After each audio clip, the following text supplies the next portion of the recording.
자, 오늘도 변함없이 하나님께서 허락하시는 은혜를 사모하시면서 이 제단 가운데 나오신 여러분들의 심령 가운데 우리 하나님의 한량없는 은혜가 함께 하시게 되시기를 주님의 이름으로 축복합니다. 자, 우리는 지난 시간 이 복음에 대해서 알아보았습니다. 자, 이때 복음이라는 것은 이 복된 소식, 기쁜 소식이라는 뜻인데요.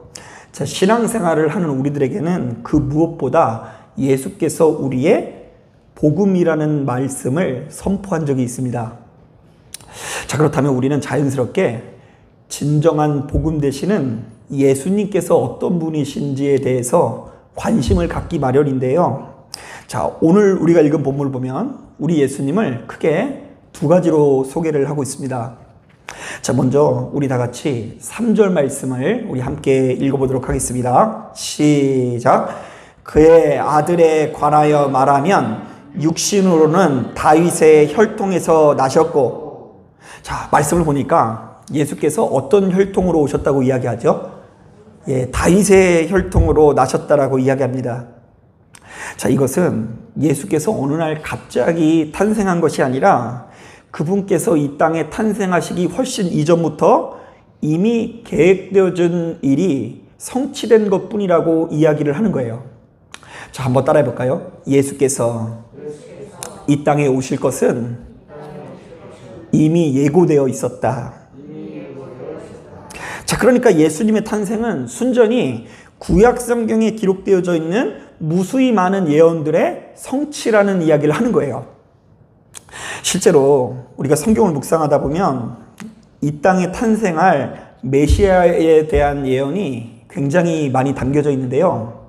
자, 먼저 창세기 22장 18절을 보니까 하나님께서는 아브라함과 언약을 맺으시고는요, 내가 너희 씨앗을 통해서 천하 만민에게 복을 주겠다라고 말씀하셨는데, 자, 바로 이것은 이 땅에 오실 메시아가 누구의 혈통으로 오신다는 얘기예요? 아브라함의 혈통으로 오신다라는 예언의 말씀입니다. 자, 그런데 이 예언의 말씀이 실제로 이루어져요, 안 이루어져요? 자, 이루어지는 것을 볼 수 있죠. 자, 또한 역대상 2장을 보면 이 땅에 오실 메시아는 베들레헴에서 태어난다고 되어져 있고요. 이 사무엘 하 7장을 보면 다윗의 혈통으로 오신다라는 기록이 담겨 있는데 이런 말씀들도 순전히 다 성취되는 것을 볼 수 있습니다. 자, 뿐만 아닙니다. 자, 예수님의 탄생을 전후로 이 땅 안에 엄청난 학살이 일어날 것도 예언되어져 있고요. 자, 세례 요한을 메시아로 혼동하는 일, 예수께서 예루살렘에 입성했을 때 무수히 많은 군중들이 호산나라라는 것을 외쳤던 일, 그리고 심지어 가룟 유다가 자신의 기대치를 만족시키지 못한 스승 예수를 배반한 일 등이 이 성경에 이미 예언되어져 있는데 그것 모두가 다 하나도 어김없이 다 이루어지는 것을 볼 수 있습니다. 자, 그런데요, 사도 바울은요, 이렇듯 언약을 성취한 예수, 자, 구약에 나온 무수히 많은 예언을 이루신 예수라는 말을요, 오늘날 이 시대를 살아가는 우리들에게 강조하는 이유는 무엇일까요? 자, 그것은 크게 두 가지의 메시지가 담겨 있습니다. 자, 먼저 첫 번째로는요, 그 누구든 함부로 자신이 이 땅에 온 메시아라고 주장하지 못하게 하기 위해서입니다. 자, 여러분, 마태복음 24장을 보면 마지막 때에 무수히 많은 거짓 선지자들과 거짓 그리스도가 등장해서 큰 표적과 기적으로 무수히 많은 백성들을 미혹하게 될 거라고 이야기하는데요. 자, 이것이 정말 맞는 이야기인 것이, 자, 지금 이 시대만 하더라도요, 자신이 재림 예수라고 주장하는 사람들이 얼마나 많이 있습니까? 자, 2000년대 이 초반부의 자료에 의하면 우리나라에만요, 자기가 하나님이라고 주장하는 사람이 약 100명 정도 있대요. 되게 많죠. 우리는 유일하신 하나님이라고 배워왔는데 우리나라에만 몇 명이 있다고요? 100명. 그리고 더 놀라운 건 뭐냐면요, 이 100명의 하나님을 섬기는 사람이 약 10만 명 정도가 된대요. 자, 2000년대 초반부인데 지금은 얼마나 더 많아졌겠습니까? 자, 그래서 많은 사람들이 우스개 이야기로 요새는 교회에 하나님 한 분 정도는 출석해야지 교회가 부흥한다라는 이야기가 있을 정도입니다. 자, 그러면서 이들이 한다는 이야기가 자신이 다니는 이 교회의 교주는 엄청난 능력을 가지고 있다고 하는데요. 일반 교회에서 보지 못하는 표적과 기사를 내보인다고도 하고요. 일반 교회에서는 볼 수 없는 이 대단한 가르침이 선포되어지는 교회라고 홍보를 하기 시작합니다. 자, 그러므로 그들이 가지고 있는 가르침의 수준이 높을수록, 그들이 가지고 있는 능력의 크기가 높을수록 자신이 섬기고 있는 교주가 메시아인 것이 분명하다라고 주장을 하는 거예요. 여러분, 그럴듯하게 들릴지 모르겠지만 제가 분명히 말씀드리겠지만 이 땅에 오시는 메시아는 누구의 혈통이어야 한다고요? 조상 가운데 누가 있어야 된다고요? 네, 지금 얘기했는데 아브라함과 다윗의 혈통이어야 한다라고 이야기합니다. 또한 어디서 태어나야 된다고요? 성경에 기록되어진 대로 베들레헴에서 태어나야 하고요. 예루살렘에 뭐 타고 들어오셔야 돼요? BMW 타고 들어오시면 안 돼요. 고급 승용차가 아니라 나귀 타고 입성해서 십자가에 못 박히시는 분이 예수 그리스도라고 증언되고 있어요. 자, 그래서 우리는 바로 이런 관점에서 오늘 본문에 담겨져 있는 언약을 성취한 예수, 언약대로 다윗의 혈통대로 오셨다라는 것이 우리에게 너무나 중요한 분별의 기준점이 되는 거예요. 아, 이 땅에 자기가 메시아라고 해서 다 메시아가 아니구나. 자, 그 사람은 무슨 혈통으로 오셔야 된다고요? 다윗의 혈통으로 오셔야 되는데 이 모든 것들은 성경에 예언되어져 있는 그 언약의 말씀을 성취하는 분이어야 한다라는 이야기를 하는 거예요. 자, 그런가 하면 오늘 우리가 읽은 본문이 다윗의 혈통으로 오신 예수, 언약을 성취하신 예수에 대해서 언급하는 두 번째 이유는, 자, 본문에 나오는 증언들은 이 땅에 주의 이름을 붙들고 있는 모든 백성들의 삶이 여전히 하나님의 손길 가운데 있다라는 것을 증언하는 것입니다. 자, 가만히 보면 우리는요, 눈앞에 보여지는 것에 크게 지배받는 존재인데요. 자, 좀 더 구체적으로 말씀드리면 눈앞에 지금 좋은 상황이 펼쳐지면 하나님께서 나와 함께 하시는 것 같죠? 자, 그런데 지금 나에게 번번이 좋지 못한 일이 벌어지고 하는 일이 안 되는 것처럼 느껴지면 하나님께서 나와 함께 하신다는 것을 좀처럼 믿을 수가 없어집니다. 자, 돌이켜보면 사실은 이스라엘이야말로 바로 이러한 생각에 사로잡힐 우려가 많이 있었는데요.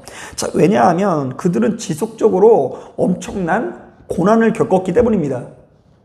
자, 그들의 선조들은 일찍부터 하나님을 만나 언약을 맺습니다. 너는 복의 근원이 될지라. 여러분, 이런 얘기를 들으면요, 지금 내가 복을 조금 받는다는 거예요? 많이 받는다는 거예요? 많이 받는 거잖아요. 자, 그런데 현실은 어떻습니까? 애굽의 지배를 받기도 하고요. 맨날 거하고 있는 처소가 광야이고요. 아수르와 바벨론의 지배를 받고 페르시아의 지배를 받고, 심지어 예수님께서 이 땅에 오셨을 때는 로마의 지배를 받고 있는 것을 보게 됩니다. 자, 그러니까 지금 자신들이 받은 언약이 무색하게 지금 하나님께서 자신의 삶 가운데 일하시고 있다는 것이 전혀 느껴지지가 않는 거예요. 자, 여러분들 어떠세요? 자, 여러분들은요, 지금 여러분들의 인생이 하나님의 인도하신 가운데 있는 것 같습니까? 우리가 막 좋은 차를 타고 넓은 집에 살면 주변 사람들한테 그것을 이야기하기가 수월할 것 같죠? 자, 그런데 그렇지 못할 때 우리는 은폐 기주고 하면서 하나님께서 우리와 동행하신다는 것을 우리도 역시 신뢰하지 못할 수 있어요. 자, 그런데 오늘 우리가 읽은 본문은 우리의 눈에 보여지는 것을 넘어서는 하나님의 은혜와 계획하심에 대해서 증언하고 있습니다. 자, 봐라. 너희들의 좁은 안목과 시선으로는 우리 하나님의 스케일을 감히 헤아릴 수가 없다. 그분께서는 만물을 주관하시는 하나님으로서 우리가 구원받을 수 있도록 친히 이루어 가시는 하나님이시다. 그러므로 우리들은 눈앞에 보여지는 절망적인 상황에도 불구하고 우리들의 눈앞에 놓여있는 고독과 괴로움들을 넘어서 이런 나를 끝까지 포기하지 아니하시는 하나님의 섭리를 끝까지 신뢰해야 된다라고 증언하는 것입니다. 그래서 내가 세상에서 그다지 잘 나가지 않을지라도, 내가 세상에서 가장 성공하고 출세한 사람이 아닐지라도 하나님께서 분명히 나와 함께 가신다. 내가 머리 둘 곳이 없고 큰 고통 가운데 있을 때, 그럼에도 불구하고 하나님께서는 당신의 아들 예수 그리스도를 보내셔서 우리를 구원하고자 하는 계획을 가지고 계신다. 사랑하는 여러분, 바로 이러한 주님의 음성을 들으시고 시간이 지나면 지날수록 하나님의 구원 계획을 분명히 신뢰하면서 속히 주님께 나아가시는 저와 여러분 되기를 주님의 이름으로 축복합니다. 자, 이게 이 첫 번째 내용이고요. 자, 두 번째로 오늘 우리가 읽은 본문은 우리에게 진정한 복음 되시는 예수님께서는 어떤 분이라고 증언되고 있습니까? 자, 우리 다 같이 1장 4절 말씀 함께 읽어보도록 하겠습니다. 시작. 성결의 영으로는 죽은 자들 가운데서 부활하사 능력으로 하나님의 아들로 선포되셨으니 곧 우리 주 예수 그리스도시니라. 자, 우리는 여기서 부활이라는 말에 동그라미를 쳐야 하는데요. 자, 일전에 이야기했듯이 예수께서는 육신적으로는 성경에 기록되어져 있는 누구의 혈통으로 오셨다고요? 다윗의 혈통으로 오심으로 인해서 메시아인 것이 기본적으로 인정을 받았다고 하고요. 자, 그리고 두 번째로는 영적으로는 부활의 능력을 주변의 많은 사람들에게 드러냄으로써 자신이 하나님의 아들이라는 것을 모든 만물 가운데 인정받게 되었다라고 담겨져 있어요. 자, 우리 한번 따라해 볼까요? 이 땅에 오신 메시아는 부활의 능력을 나타내야 한다. 자, 메시아라고 한다면 그분은 죽음에게 지는 분이 아니라 그 죽음을 이기고 어떻게 하시는 분이라고요? 부활하시고 다시 살아나는 분이라는 이야기예요. 자, 그렇다고 한다면 우리가 참 복음이신 예수를 영접하면 우리 삶 가운데서도 뭐가 나타나야 돼요? 어둠 권세를 꺾는, 사망 권세를 꺾는 부활의 능력이 나타나야 할 줄로 믿습니다. 자, 그런데 바로 이때 이 부활의 능력은 여러 가지로 설명할 수 있지만, 자, 제가 오늘 이 시간을 통해서는 딱 두 가지로 설명을 하고 싶어요. 첫 번째로 이 부활이라는 것은 누구든지 예수를 믿으면 전혀 새로운 사람으로 거듭날 수 있는 능력을 말합니다. 한번 따라해 볼까요? 이전 것은 지나갔으니 보라 새 것이 되었도다. 자, 저는 바로 이런 종류의 이야기를 하면 언제나 이 사도 바울이 떠오르는데요. 자, 바울은 원래 주님을 영접하기 전에는 예수 믿는 사람들을 핍박하는 박해자였어요. 그 예수 믿으면 죽이는 사람이 바로 바울이었죠. 자, 그런데 예수를 만나고 나니까 이 박해자가 변하여 뭐가 됩니까? 이방인들을 예수 믿게 하는 사도가 돼요.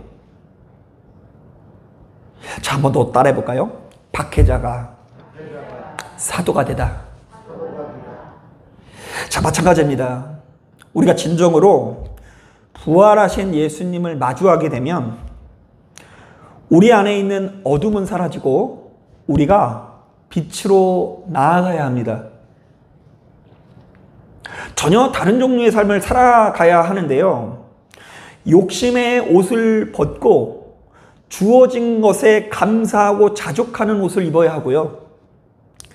허랑방탕함을 벗고 성실과 정직으로 무장해야 합니다.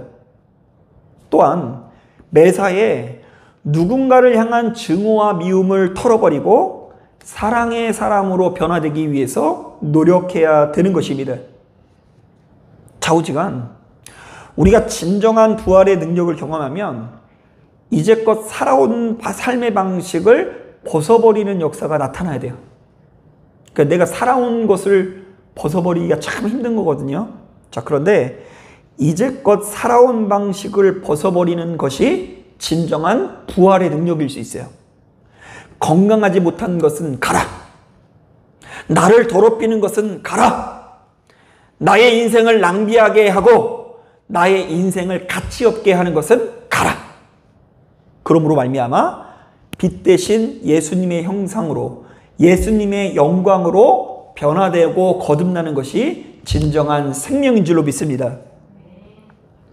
자, 그런가 하면 본문에 담겨있는 이 부활의 능력이라는 것은 크게 이렇게 설명할 수 있는데요. 우리가 살아가는 이 세상만이 전부가 아니라 또 다른 세상이 존재한다는 것을 인정하는 신앙의 고백이기도 합니다. 자, 고린도전서 15장을 보면 이런 말씀이 있습니다. 고린도전서 15장은 부활장이라고 알려져 있는데요. 자, 그 부활장을 통해서 예수님께서 우리에게 허락하시는 부활의 능력을 소개하면서 바울이 이렇게 이야기합니다. 만일 그리스도 안에서 우리가 바라는 것이 다만 이 세상의 삶뿐이면 모든 사람 가운데 우리가 더욱 불쌍한 자이리라. 자, 어떤 사람이 불쌍하대요? 기도가 부족한 사람이 불쌍한 게 아니라 더 근본적으로는 맨날 기도하는 것이 어떤 세상이요? 이 세상의 문제만 가지고 바라고 뜻하고 기도하는 사람은 불쌍하대요. 자, 이것은 무엇을 함축하는 말입니까? 예수 믿는 사람은 오늘날 우리가 살아가고 있는 이 세상뿐만 아니라 그 너머에 또 다른 세상이 있다는 것을 인정하고 바라보는 사람이어야 한다는 고백을 하는 거예요. 자, 그리고 그 뒤에 내용을 보면 이런 설명이 나오는데요. 죽은 자가 다시 살아나는 부활의 능력을 믿지 못한다고 한다면 우리는 내일 죽을 터이니 먹고 마시자 하면서 세상을 낭비하게 된다고 이야기합니다. 자, 이것은 허무주의에 사로잡힌 삶으로서요, 쾌락으로 자신의 고독을 이기려는 삶의 태도를 말합니다. 한번 따라해 볼까요? 너무 허무한 내 마음을 쾌락으로 채우려는 마음. 예, 이것이 세상 사람들의 마음이래요. 자, 그러니까 우리가 부활의 능력을 경험하지 못하면 결단코 진정한 행복을 누릴 수 없다는 이야기입니다. 자, 그러나 우리는 부활의 능력을 경험했기 때문에 이 세상의 삶뿐 아니라 그 너머의 세상을 바라보게 되는 것입니다. 그러니까 지금 내게 주어진 것을 꼭 쥐고 집착하지 않을 뿐더러 내가 얼마나 유한한 존재인지를 깨닫고 보다 책임감 있는 삶을 살아가기 마련인 것입니다. 자, 사실은 제가 오늘도 이것을 실감할 수 있었는데요. 자, 제가 이제 명절을 앞두고 아이들에게 사주기로 한 장난감이 있어서 100곳에 있는 이 장난감 가게에 방문을 했거든요. 자, 그런데 공교롭게도 그 장난감 가게가 100곳에 있는 시내 한복판에 있어서 무수히 많은 외식 업체들을 지나야 했습니다. 자, 차를 이제 제가 웬만하면 지하 주차장에 내려가는 걸 별로 안 좋아하거든요. 그래서 이제 그 1층에 있는 공용 주차장에 차를 대고요, 그 장난감 가게를 가기 위해서 걸어가는데요, 얼마나 많은 이 업체들이 다닥다닥 붙어 있는지. 이 한쪽에서는 이 소뚜껑에다가 삼겹살을 굽고 있고요, 그리고 한쪽에서는 막 치킨을 파는데 너무나 많은 사람들이 코로나인데도 불구하고 대로에 앉아가지고 식사들을 하고 있고 이렇게 맥주 한 잔씩을 다 하고 있더라고요. 자, 그런데요, 오늘따라 사람들의 얼굴이 어두워 보였을까요? 밝아 보였을까요? 어떻게 하셨어요? 오늘 얼굴이 너무 밝은 거예요. 자, 그래서 왜 그런 거 하니 뭐 분명해지더라고요. 자, 오늘부터 시작해서 이제 연휴가 시작되지 않나요? 토, 일, 월, 화, 수. 그 생각만 해도 할렐루야죠. 그래서 이제부터 무려 5일씩이나 직장에 나가지 않는다라는 이 해방감, 기쁜 소식을 가지고 335 모여서 회포를 풀고 있는 거예요. 그러니 얼굴에서 빛이 나죠. 자, 그런데 엄연히 따졌을 때 이것이 사실은 세상 사람들이 말하는 행복의 조건이기도 합니다. 자, 첫째, 매일같이 나가던 직장을 나가지 않고 놀고 먹는 것이 행복이고요. 자, 그리고 두 번째, 사랑하는 사람들과 함께 모여서 맛있는 것을 사 먹고 시간을 보내는 것이 행복입니다. 자, 그러니까 충분한 물질을 가지고 충분한 여유를 지키는 것이 세상이 말하는 행복인 것이죠. 자, 그런데 바로 이런 상황 가운데 우리가 교회에 나가서 굳이 이렇게 모여서 예배 드려야 하는 이유는 무엇일까요? 지금 여러분 좀 후회하고 있는 거 아닌가요? 지금 오지 않고 이제 여러분 100곳에 가가지고 거기 가가지고 그냥 치킨 뜯고 이러면 막 행복이 막 느껴질 텐데 굳이 이 지하에 있는 교회에 들어가가지고 그냥 막 예배를 드리고 그냥 각자의 처소에서 이 조그마한 핸드폰 화면 보면서 아멘 이러는 모습을 보면서 그게 어떻게 행복일 수 있냐고요. 지금 이 대로에 앉아가지고 치킨 뜯는 사람 입장에서는요, 지금 여러분들이 답답하게 느껴질 수 있어요. 자, 그런데 우리가 굳이 이렇게 모여서 예배를 드려야 하는 이유는 무엇일까요? 우리는 이 세상의 삶뿐 아니라 그 너머의 세상을 바라보는 사람이기 때문입니다. 또한 우리는 사람이 떡으로만 살아가는 것이 아니요 하나님께서 허락하시는 영생수의 기쁨으로 사는 존재라는 것을 믿기 때문입니다. 우리가 어쩌다가 회사에 나가지 않으면 기쁠 수는 있으나 시간이 흐르면 그 회사에 또 나가야 합니다. 그리고 설령 회사에 나가지 않아도 되는 경쟁력을 갖추고 있다고 할지라도 그것이 우리에게 영원한 행복을 가져다 줄 수는 없는 것입니다. 뭐 부자에게는 근심이 없을 것 같아요. 우리는 필연적으로 죄된 존재이기 때문에 내가 갖지 못하는 것을 탐하기 마련이지만 내가 없는 것을 가지고 있는 그들도 우리도 모르는 사이에 금세 고독해지고 외로워지고 우울해져서 약을 먹습니다. 왠지 알 수 없는 허무가 찾아오고요. 어둠이 찾아오기 마련이고요. 그렇게 많은 재산을 가지고 있는 사람이 프로포폴이라는 마취약을 먹지 않으면 잠들지 못하는 이 괴로움에 신음하는 거예요. 그렇기 때문에 이 시대를 살아가는 우리들에게 무엇이 필요합니까? 하나님께서 허락하시는 부활의 능력이 필요할 줄로 믿습니다.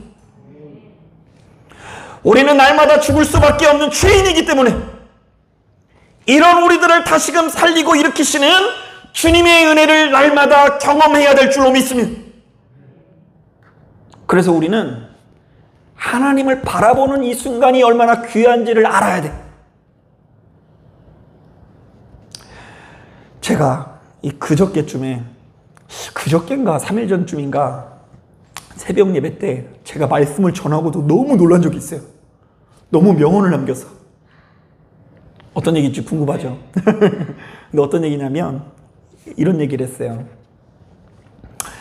그 고린도후서 1장에 나와 있는 말씀을 근거로 형통이란 문제 없음이 아니라 위로 있음이다. 자, 우리가 형통을 생각하면 뭐 딱 생각나는 게 그거 아닙니까? 영혼이 잘된 같이 범사가 잘 되고 강건, 여기서 강건은 건강을 의미합니다. 건강해지는 것. 그러니까 영혼이 잘 되면 만사가 다 문제없이 다 잘 돌아간다라는 거예요. 자, 이것이 우리가 꿈꾸는 형통이에요. 그래서 많은 분들이 사실은 열심히 신앙생활을 하는 이유는 문제가 없기 위함입니다. 아, 내가 지금 이렇게 충성하니까 사업에 문제 없을 줄로 믿습니다. 자녀한테 문제가 없을 줄로 믿습니다. 건강에 문제가 없을 줄로 믿습니다. 그런데 안타깝게도 그런 문제가 없는 형통이란 이 세상에서는 있을 수가 없습니다. 우리의 몸은 예수 믿음에도 불구하고 고장이 나요, 안 나요? 고장이 나기 마련이고요. 우리의 자녀는 징그럽게 우리들의 말을 들어먹지를 않을 수밖에 없어요. 우리는 무수히 많은 문제에 있음을 경험하게 되는데 그럼에도 불구하고 우리가 형통함을 누릴 수 있는 이유는 그것을 이기게 만드는 위로가 있기 때문입니다. 자, 우리 한번 따라해 볼까요? 나에게는 고통을 이기게 만드는 위로가 필요하다. 그래서 그 말씀에 보면 그렇게 되어져 있어요. 위로가 고난을 견디게 한다라고 담겨져 있어요. 날마다 죽을 수밖에 없는 죄인에게 필요한 것이 무엇입니까? 우리들을 다시금 살리고 일으키시는 주의 은혜를 경험해야 될 줄로 믿습니다. 그래서 우리는 참 재미없지만 권세 있고 능력 있는 부활의 능력으로 우리에게 찾아오는 사망 권세를 물리칠 수 있는 힘을 가져야 합니다. 그리고 세상 사람들과 똑같은 기쁨, 행복을 추구하지 말고 그들과 좀 구분된 삶을 살아야 하는 것입니다. 좀 더 부유하게, 좀 더 화려하게, 좀 더 튀는 모습으로 개성 있게, 이게 아니라 모두가 받고 있는 그 은혜로 하나 돼요.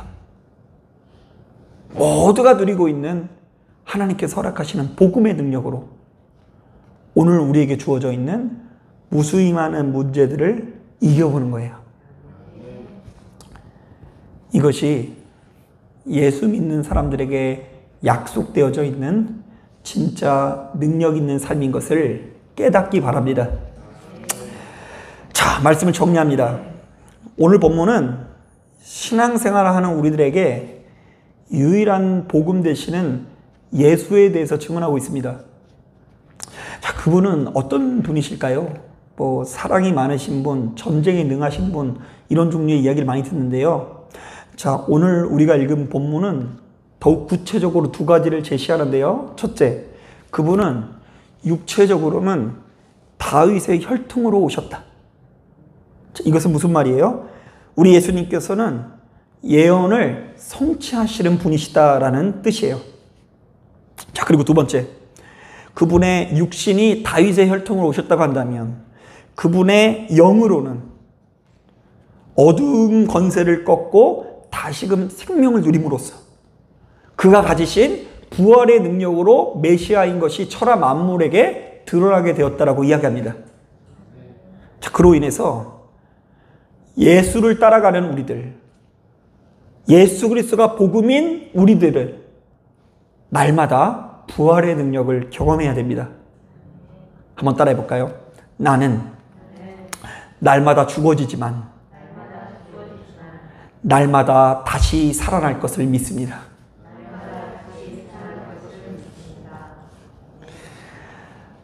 그래서 여러분, 사실은 이 코로나의 전국의 한복판에서 진정한 복음의 능력으로 무장된 성도들이 필요한 것 같아요.